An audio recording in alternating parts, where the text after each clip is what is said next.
you? Oh, yes. My mother, I wasn't only about 3 hours old. She had, they call it albumin, and she died. She wasn't very strong, and she was a school teacher, and she had a beautiful voice. She could sing. She sang to all the funerals. And then I lived there with the Jacksons. They were Jacksons, and the very, very good people. Were they your aunt and uncle? They were it was my aunt and uncle. Your mom's sister or brother? My mom's sister raised me, and she was an awful good person. Then he died when I was 4 years old, 4 or 5 years old. Oh. He died with pneumonia. He went out and helped him. The water froze in town, and Mother tried to get him not to go. But he insisted everybody'd like to have the flu today. Well, then he went. When he come, he had a high fever. And they didn't have medication then. And so Dad Jackson died after 4 days of sickness, pneumonia. So my mother had to, we had a big house. We had upstairs, a 3-room upstairs, and about 5 rooms downstairs. And Mother rented out the 3 rooms out there. And that's how we made our money, partly. She'd take in washings. You had to wash on the board. You know what that is? Yeah, I do. And that's what my mother did. She worked awful hard. But I had a good marriage. My husband was a hard worker, good provider, you know, but we had to work for it. It wasn't given to us. What did he do for a living? Well, he worked at the creamery for a while, and then he decided to go downtown, and it was kind of hard on his back. He had to lean over, and the state road man, I can't remember his name right now, maybe it'll come to me. He was down the service station looking for help. Now, wasn't that something? He was gone about 10 minutes and come home. I've got a job on the state road. And so he worked on the state road till he retired. And we lived right up there a ways. Where did you go to school and how did you get to school? Okay, I lived across the road from the high school, but a little further down to the district school. I lived right on the same block with the school. Oh. So I didn't have no excuse for not getting the schooling. But I just graduated from high school. I should have went to college, but I didn't. What did you do after high school? Well, I worked in the cafe. Where was the cafe? It was right on Main Street, but I believe that building's been torn down. But it was a service station.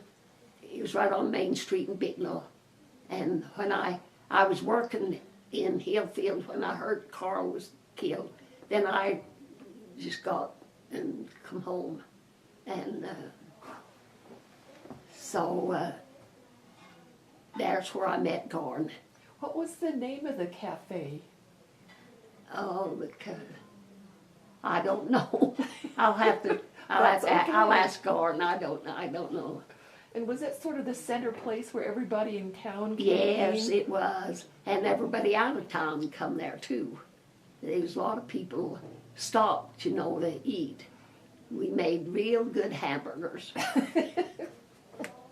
Well, did you dance a lot when you were growing up? Oh, gosh. That was when what would you call that dance? They danced the jitterbug? Jitterbug. That was the jitterbug dance. And boy, I'll tell you now, we could do it. I was dancing with this fellow. I was married then, and he's such a dancer. He just takes up the whole floor. And I'll be damned if I didn't slip and fall, and he fell right on top of me. And we fell right in front of my mother. She was sitting on the seat. And she was kind of embarrassed. But I'll bet she was happy you were having such a good time. Yes, She liked that part. So did you go to all the dances? Did everyone go to the dances? That's about all we had. We didn't have very much recreation. Now they don't dance. I don't know what the young people do. They don't dance anymore. What did they lose when they quit dancing, do you think? Association and good time spent, I think. Yeah. We just had a lot of fun. And you got to know each other. And that's the truth. You spoke to people you wouldn't speak to. I danced with kids that, well, we danced a lot of sets, I'm telling you. And then we'd go up, we'd dance up to Sam Chittister was the orchestra leader. Have you heard of him? Yeah, I have. And we'd coax him to play another one. Just one more time, Brother Chittister. I've stopped 3 times. I'm not stopping, I'm going. My kids could eat any time. Well, I just took bread out of the oven and full of brush man come. Well, are we tiring you out yet? No. Okay. I don't get tired talking. That's my middle name. And he says, oh, well, I just took the bread out. What I wouldn't give for a slice of bread. And I said, well, you're sure welcome to it if you can eat my cooking. And he says, I can eat it. So he went in and I took a loaf of bread and broke it in 2. And him and my son ate that loaf of bread. And he says that Mom ate his little bit and come back and says, Mom, what did he give you? I says, what do you mean? What did he give me? He thanked me. He was really nice. Well, he said he'd give you anything. He wanted me to get something. But you know, that's a teaching the kids that you can do something and you don't have to get paid for it. That's true. That's what I thought it done. Yeah.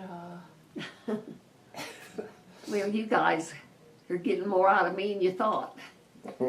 Well, That's exactly what we wanted. You should have a chair over there. I know it. oh yeah, you've been standing this whole time. Are you okay? How do you deal with life's hardships? I mean, that's a hardship. How do you... Well, you have to deal with it. You can't jump over the ledge.